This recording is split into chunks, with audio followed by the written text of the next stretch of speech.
వాసుదేవ్ గారు నన్ను నామినేట్ చేశారు స్వచ్ఛ భారత్కి. పెద్ద పెద్ద వాళ్ళతోటి నా పేరు అదే క్యాంపెయిన్కి నన్ను నామినేట్ చేయడం నాకు చాలా సంతోషమైంది. Because we have to social responsibility అనేది ఉండాలండి ఎవరికైనా.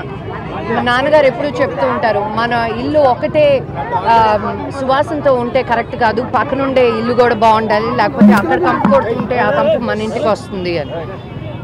నరేంద్ర మోడీ గారు స్వచ్ఛ భారత్ అని చాలా అద్భుతంగా మన ఇల్లే కాదు మన చుట్టుపక్కల ఉండే వీధులు కూడా శుభ్రంగా ఉండాలని చాటి చెప్పడం, అది అందరూ చాలా పెద్ద ఎత్తున చెయ్యడం చాలా సంతోషంగా ఉంది.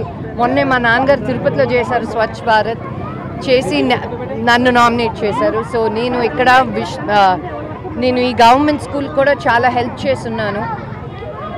మేము మా ప్యాషనెట్ ఫౌండేషన్ ద్వారా చారిటీ చేస్తూ చాలామంది వర్కింగ్ ఉమెన్ని టీచ్ ఫర్ చేంజ్ అనే ఒక ప్రోగ్రామ్ ద్వారా చాలా స్కూల్స్ని అడాప్ట్ చేసుకున్నాం మేము. అలాంటి స్కూల్ ఈ ఫిల్మ్ నగర్ గవర్నమెంట్ స్కూల్ ఒకటి.